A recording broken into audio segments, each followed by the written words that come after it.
The Leader Grows. I am your host, Ken Joslin. And dudes, I've got an unbelievable guest for you today. I am super stoked about this. My guy, Sean Mike, we got connected through my good friend, Alex Morton. And we've been chopping it up offline for about 15 or 20 minutes. So I can't wait to introduce you guys. Sean Mike, entrepreneur, coach. Dude's freaking crushing it in about every area of his life. We've got some ministry mutual friends. My guy, Matthew Barnett, Dream Center out in LA. Mike, Sean, what's up, my friend? What's up with you, man? Thanks for having me, Ken. I appreciate you, bro. Oh, man, you're good, dude. Tell our audience a little bit about yourself, a little bit about what you've got going on right now. Yeah, man. I mean, born and raised in Connecticut. I'm a big single mom. I remember when I was in school one day, they said, "You from a broken home?" I said, "I know a lot of friends that have married parents and they're from a broken home." So I was never big on labeling and all that. My mom worked her butt off. She worked 3 jobs. I went to college to play ball. That was it. I actually went to the Armory in Connecticut because I want to be a Marine. That's all I want to do. I graduated high school at 17. My mom said I was not allowed to do that. I was afraid of my mom because my mom beat me when I was bad, like you're supposed to, appropriately and efficiently. And she didn't spare she didn't spoil the child. We got some stories to talk about that Dude, before we get out of here today. I'm going to tell you what, man. And so I went, she made me go to college. I went to college to play ball, got done. I was a business major for about 3 months. And I went to the economics head of the department one day, and I said to her, she's now a president of University in Connecticut. And I said, "Can I ask you something?" She said, "Yeah." I said, I hate this. Like when I tell you I hate it. And I liked her. And she said, "What do you hate about it, Sean?" I said, "All the professors that are teaching me, all I ever ask them is, are they businessmen and businesswomen? They're not. And I'm really struggling with that." And she said, "Well, take the weekend, come back to me on Monday, talk about what you want to do. You're a smart guy. I'm glad you're taking this seriously. I'm glad that it's not just athletics, like figure it out." So I came back on Monday. I said, "I can't do it. I just can't do it. I can't continue to, it's hypocrisy. I love y'all." So she said, "Pick a major then that you're going to be taught by people that are actually in the field, actually doing what you're going to be learning." So I picked social work. Graduated college, thought I was going to play professional baseball. I was delusional. I thought I'd play professional baseball and football. I was like a second and a half too slow to play professional football. My arm gave out. I played baseball. I probably still wouldn't have played professional baseball. I could throw a baseball 90 miles an hour without even trying. And so I went and got a job at the Department of Children and Families. I worked with abused, neglected children for 14 years. Child fatalities, sexual assaults, rapes. It was awful. It was very rewarding and awful at the same time. And I would have kept that job probably forever, Ken. But I had a kid who was, they would call me whenever, middle of the night, whenever I went out, there's a report, mom assaults a neighbor. She takes a pot of boiling water and dumps on this dude's head, 3rd-degree burns all over him. Come to find out, she was the mom of the kid, but she wasn't raising the kid. So I get the godparents and I do all the background on them, and they're cool. And they've been raising the kid for 9 years. They're like, "Listen, she came into town, sorry, whatever." My boss, who I got a new boss, she said, "Well, we ran criminal background checks on the godparents, like they can't raise the kid." And I was like, "No, they got arrested like 30 years ago. We can't move the kid out. He's not a kid that can go into care. If he goes into care, something bad's going to happen to him, because foster care and shelters and residential facilities are not for the weak of heart."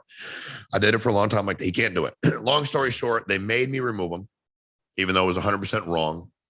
In the night that I placed him, he was raped anally. So I went in the next day. I was like, "Hey, I'm out." I had a guy named Jim, super awesome boss. He was the boss of all the bosses. And he said, "Hey, listen, man, go take a job, 3rd shift, different department, stay away from this person. They don't know what they're doing until you figure out what you want to do." And I decided to get into real estate. And that was probably 2001, 2. Did that for a while, made good money. I enjoyed it. 2008, the market crashed. People said, "Well, that's why you got out of it." No, other people were prepared for the market crash. They were better than me. It crashed. It hurt me more than it hurt them. I don't blame anybody for stuff that I went through. Got in the insurance business in 2008. Also got in the waste management business. So I built a waste management company in Connecticut. I learned that the big guys were big for a reason. And I learned that I need to stay alive till they could acquire me. And I did that. I went from being an adversary to being a partner. Yeah. And then I built an insurance business, and we're now knocking on the door of doing $1 billion annually this year. It's our 10th year. And I also 3 years ago found a company. It was big PE firms that were acquiring companies.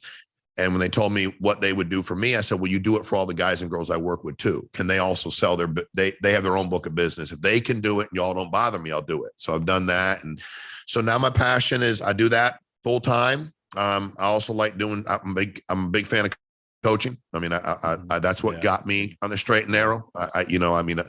Baseball, football, I don't mess with hoops because I suck at it. I played it in high school because my coach made me. I did when I went to coach it. I was like, they're like, why can't you coach it? I said, because dude, they never gave me the ball. All I do is box out, set screens, rebound. If I got the ball, you're one of the guys when we play pick. Yeah, you're one of the guys when we play pickup at Pollock's. I want you on my team. Oh, I'll be on your squad.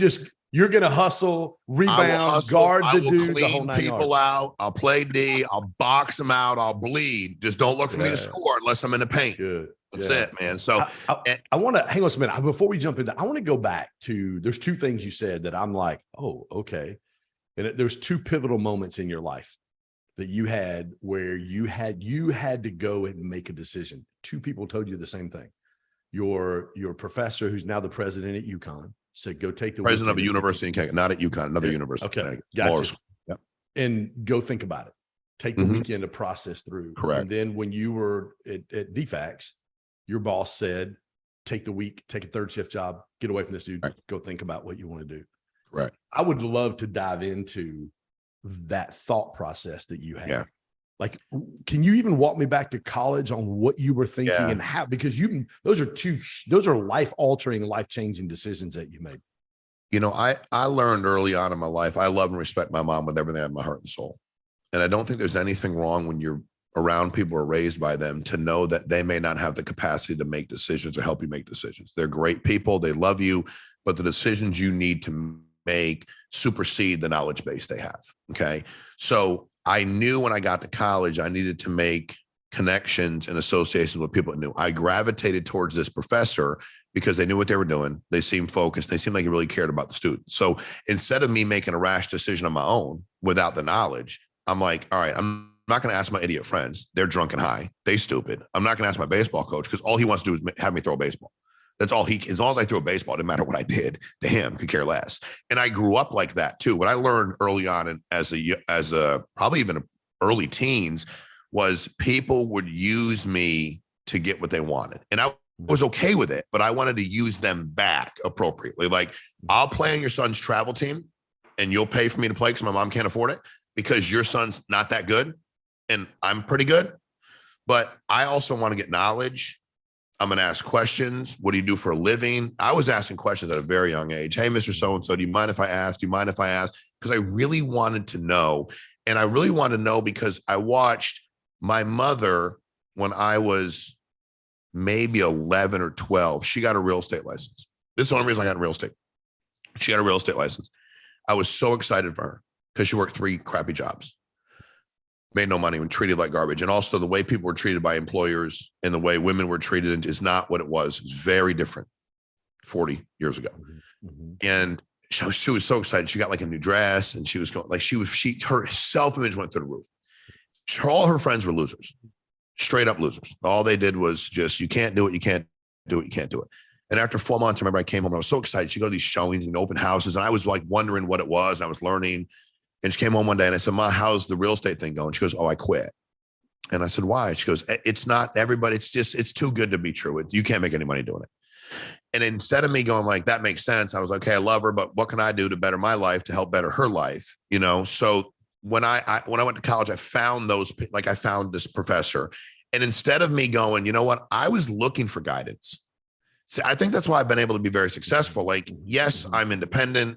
Yes, I can be argumentative. Yes, I can. I mean, I've run companies have been like, the new idea department's closed. Like, how stupid is that? I've said the craziest stuff, but when it comes down to it and I don't know what to do, I take a step back and I'm big on being mentored. And I did exactly what that professor asked me to do, take the weekend. I did that. And I came in with like clear eyes. And I knew in my mind and my heart, if my mind and my heart can match up, and I knew like I couldn't continue this trajectory. And I ended up in business anyway, which is ironic. And I think my social work background prepared me better for business than I think I would have been prepared had I taken that course of study. So that was a big turning point in my life. And I can remember I was 17. Mm-hmm. I had nobody to turn to, you know. My mom wouldn't have known. She would have said, don't change. Because most people that are broke, they just fear change. So like my mother would have said, stay, because change made her nervous. And I already knew that. And I didn't have anybody else in my life that I could ask those questions. I didn't have a dad to call up and go, hey man, college, what do you think? Like I didn't have that. I didn't have an uncle or a grandparent to call. So a lot of people tend to I rely on my own vices and my own opinion. Well, dude, if you don't know, you don't know. So that was big for me, and it changed my life dramatically. Yeah, I always say, you never want to be the guy in the room that doesn't know what he doesn't know. Yeah. Because it's funny because I've been in close with Grant Cardone, and I was at a big dinner one night with Richie Dolan. He's LeBron's mindset coach, works with the Heat, now works with the Lakers. He's got 3 or 4 NBA championship rings, and we're in a big meeting. And I just pulled Richie aside and say, "Hey, listen, I'd never been at a dinner. We had dinner at Fontainebleau, and I just said, hey, listen, I don't want to be the guy that don't know what he don't know. Right. So if you see something or I say something, I'm giving you permission right now to pull me aside, and be like, hey." Because I don't want to be the guy that doesn't know what he doesn't know. So you make that transition in college. Yeah. You make that transition in your job. So what was it? Let me ask you this. Where do you think that comes from in you to be able to go, you know what? I'm not going to be afraid of change. As a matter of fact, you said you want to be a Marine earlier. Like I'm going to literally run into change. I'm going to run into uncomfortableness. Amen. I'm going to force myself to go after what I don't want to go after. Is that something you knew was going to make you stronger? Where did that come from? When you have trauma, when you grow up, I didn't need to go to college, and I went on to graduate school because I delusionally thought I was going to go to graduate school after my undergraduate at 21 and play Division I football at a school, even though they weren't that good. And I still was like, you're not fast enough to play here either now at this age. And I went and got a master's degree, psychology and criminal justice. I think when you have trauma, a lot of people that you want control. So like the chaos for me, running into it gave me control. Like I felt like I was at least controlling my own destiny, right? Because it was your baseline. That's all. That's what you knew. 100%. There's chaos. I'm going to fix it and figure it out. That's the way that it's going to work. And, but what's weird is I would catch myself at times and have these moments of because I always knew what grounded me always. My mom was a Sunday school teacher. My parents split when I was really young. I played football when I was young, so we played on Sundays. But the thing I learned, when I went to church, it wasn't optional. And listening wasn't optional. Going back, we would do the whole thing, and then we go back with the kids with a junior pastor. That wasn't optional. So reading the Bible wasn't optional. It wasn't a question. You had no choice. You did it. And for me, I think I always was very humbled. People didn't humble me. God humbled me. I'm not afraid of anybody. Not because I just not. You go, it doesn't matter to me. If I'm trying to run, you talk about David Pollock at any age. I can't get away from David Pollock, but I ain't scared. You know what I mean? You want to fight big, but God appropriately for me terrifies me. I'm terrified in an appropriate way for me of the fact that this is my shot. I will be judged one day, and I don't want to live with regret. So I don't mind running into stupid stuff, but a life-altering decision. I think I craved, even though I couldn't admit it, I craved mentorship that I never received. If I met you and you knew stuff, I hung on. I'd ask. And most people want to mentor. So when I started asking them, I was like, God, a lot of people want to be mentors and they know stuff and nobody asks them anything. And they have their own kids who take them for granted because they've always been successful. And now I come in and I'm asking questions and they make a better relationship with me than they seem to have with their son because I'm asking them. So yeah, I wanted to run into it. I think also I watched my mom go through a lot of stuff as a very little kid that I wish I could have done something to help her. And I think once I got older, that's what I had. And you had the power to be able to. I had the power. You better believe it. I heard Jordan Peterson a few weeks ago, a YouTube video he did where he talked about the percentage of high performers, CEOs, top business owners, top business leaders. A large percentage of those people had a certain level of trauma as a child. It wasn't enough trauma to throw them overboard where they couldn't function. Right. It was a certain level of trauma in their life that caused them to be high achievers. You said something just a minute ago. I went to 12 schools. Parents got divorced when I was 8. Moved to Georgia with my mom in 2nd grade, 6th grade to my senior year of high school. I moved back and forth to my dad's in Detroit, Pontiac, 6 different times. 12 schools, 6 different high schools. And for me, I always wore that as a badge of honor. Like, dude, Amen. I can do anything. You can drop me anywhere. It doesn't matter. I can get along with anybody. Yep. Until I learned about 2 years ago, like how that jacked me up. My therapist looked at me and she goes, well, man, how did you think that? Because anytime I got in trouble, my mom would say, go pack a bag. I had 24 to 48 hours. I was on a bus, a plane, or my dad was on the way to pick me up. My therapist looks at me a year and a half, 2 years ago. She goes, well, how do you think that's affected your relationship with all the women in your life who are supposed to love and protect you? And it was like, yeah. But talk about that trauma of being a child, and not only just being a child, but then working in DFACS and watching that happen, how that really motivated you to be able to go, you know what, not on my watch. I'm going to stand in the gap for some people that don't have anybody else to stand in the gap for. It's funny because when I got and switched my major to social work, it was very obvious that a lot of us had some level of trauma. That's why we chose that space. You don't tend to have like this picture perfect for life and go, hey, let me come over here and deal with people that have dysfunction. Like, I couldn't fix my dysfunction. I'm going to fix your dysfunction. Right.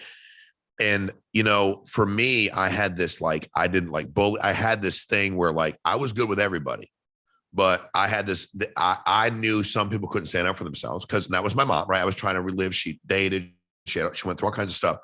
And I remember I took an internship at the Alternate Incarceration Center in New London, Connecticut. And they said, I want you to sit in this domestic violence group.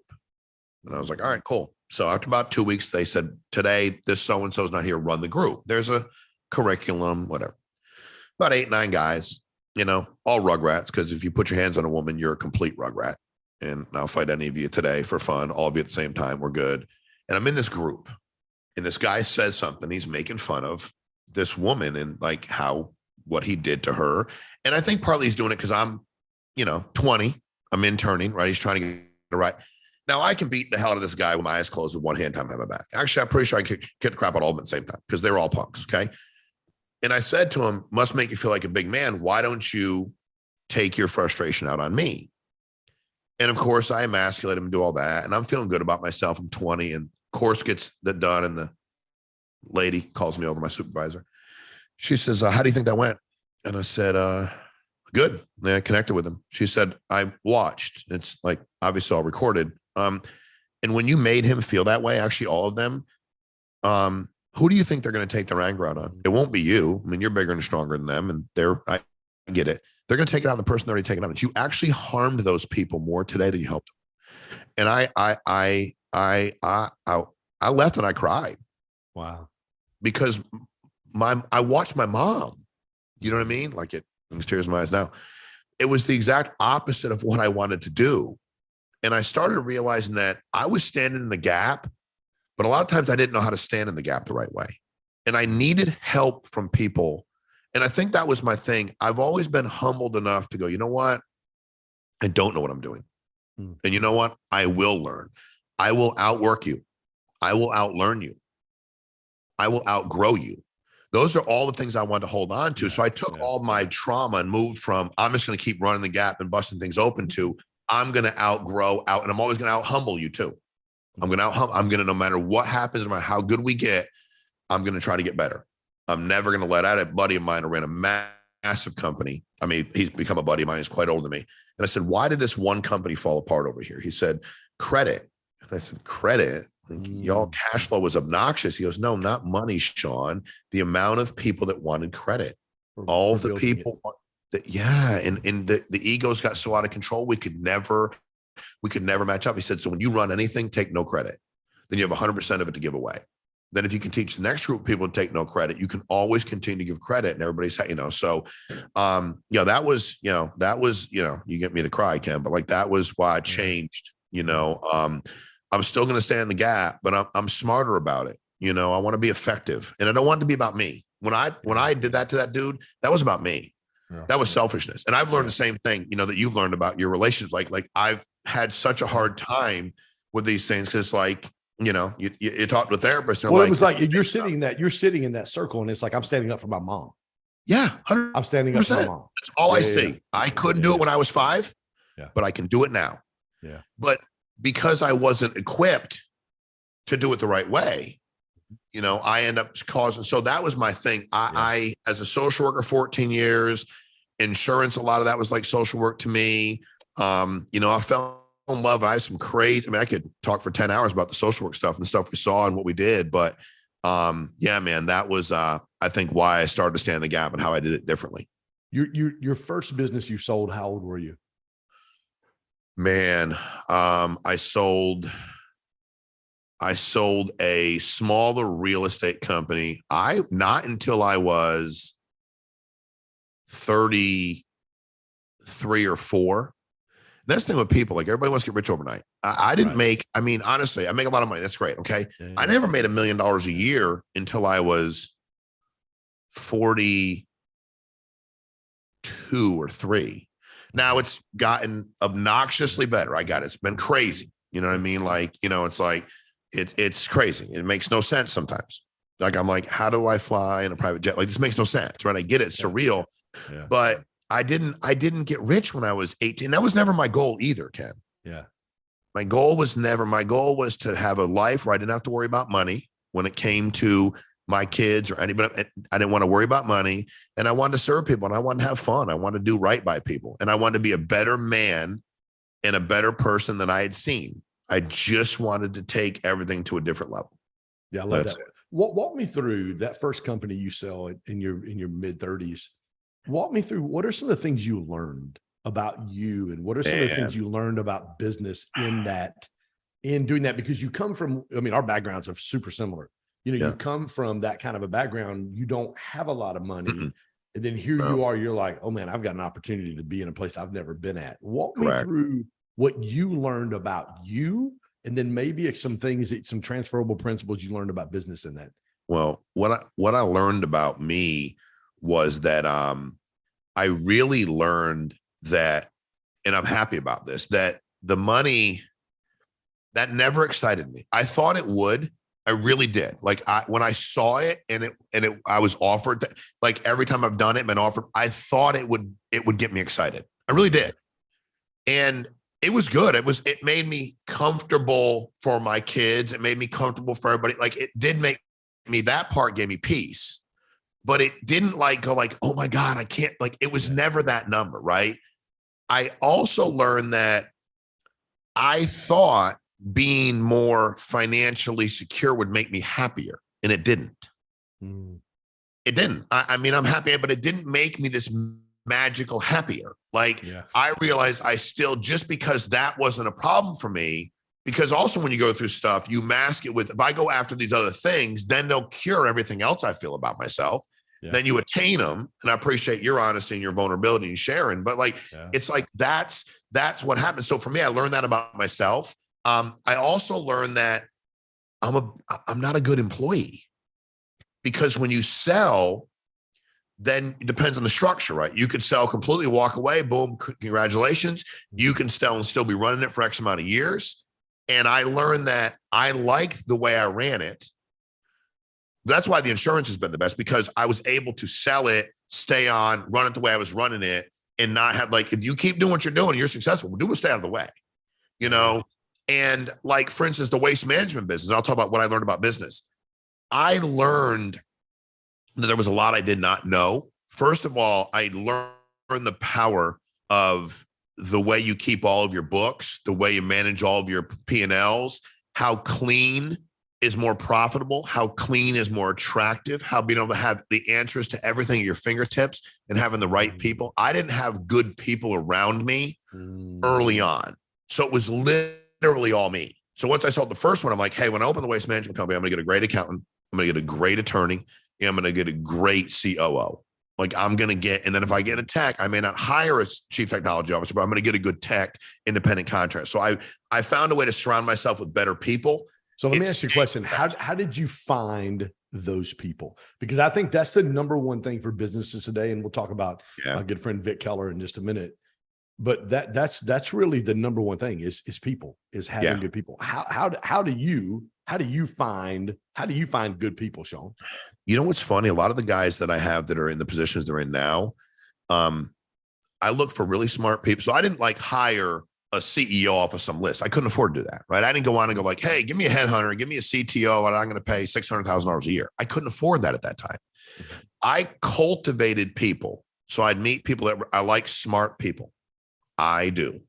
God made me slower, but didn't make me dumb. God made we're all different. And by the way, embrace who you are. My mind works in a different way. I'll score well on a lot of tests, but send me to medical school. I don't mess with science. I don't enjoy it at all. Do it if I have to, but I'm not going to excel like some other people that are just like, dude, that's easy to me. I know who I am and know my limitations, right? I know all of that.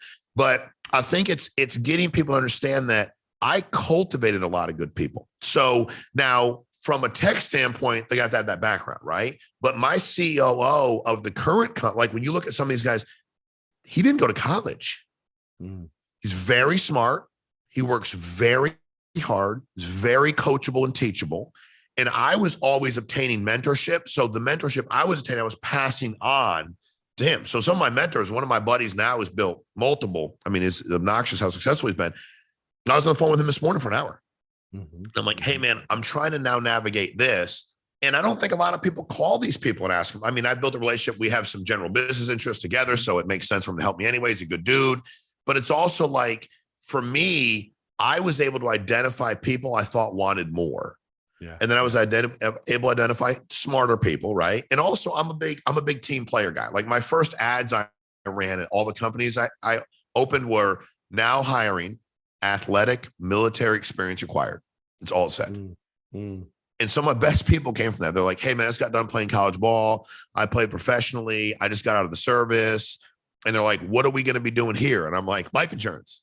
They're like, what? And I was looking for good people. They are hard to find because a lot of the people that are around for a long time, first of all, they command more money, right? And then also they don't share your thought process. They'll come in, like, I know what I'm doing in my business. Like waste management, I knew what I was doing. I hired a consultant in waste management and it didn't help me. And I'm like, after about a month, I'm like, why are we selling dumpsters to contractors 80% of the time, driving all over God's green earth to deliver them, when the money is with homeowners because they don't fill them up 18 times over what they're supposed to fill them up. Contractors don't pay their bills. I don't care what state you're in. They drag, they rob Peter to pay Paul. They'll get to it maybe. Homeowners give you a credit card. And then I condensed it. But what I learned was from another guy, he said, here's your problem. You think busy is profitable. When I said, explain that to me. He said, Sean, you have 220 dumpsters and every one of them is rented out. I got 400, half of them sitting in a lot. I make more money than you. I rent them when I want to the people I want to, in the areas I want to. And I was like, but busy's profitable. Let's just keep them all moving. And if they're not in the lot, we'll be good. So I found good people by networking, calling. My CTO, I was at a fundraiser. I sat with him and I'm like, what do you do for a living? He told me the company he worked for. He's like, I got all these patents. I was like, really, show me one of them.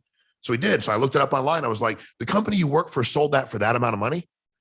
How much did you get paid?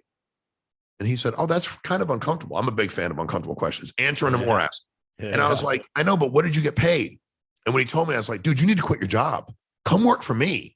And I actually helped him. I said, let me come to my office. Let me show you our technology needs. Then why don't you build some of these products? I'll help you sell your product to one of these PE companies. I'll get your family rich. Work with me and I'll pay you along the way. And I've done that. And then when he calls me and says, hey, what do you want? Like, I need help with a negotiation. Now he's got a double master's degree from Michigan State.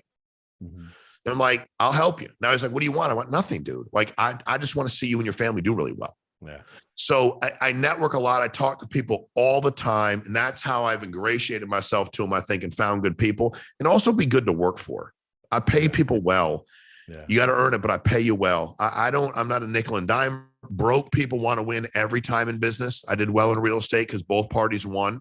If I smoke somebody, that you can't smoke them more than once. You can't smoke me more. That's right. Because if I win and you don't win, we're not doing business together again. Never. But if I win and you win, dude, we're like, yes. 100%. There's enough money for both of us to win. Yeah. So that really comes. Don't you think that comes from a scarcity mindset? Yeah. Of you just don't think. I'll never forget. Grant said something 2 years ago during COVID when they did like $1.8 billion, whatever the stimulus was.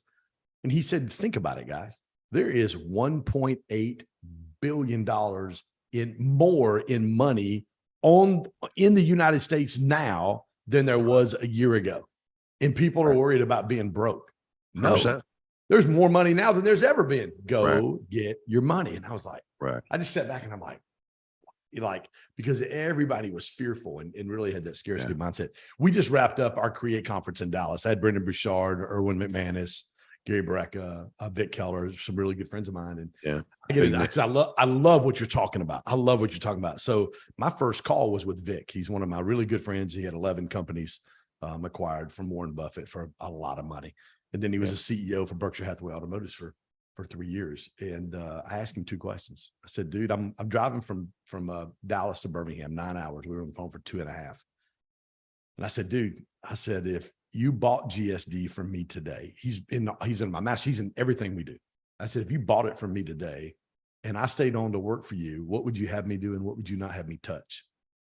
Mm-hmm. And he said, he goes, you want my feedback or do you want my honest feedback? And I said, dude, I can't get better, Vic. And this is about impact. I know you love me, but I need to, dude, for 45 minutes. And about every 5 minutes he stopped me. He was like, dude, you okay? I'm like, yeah, I'm good, dude.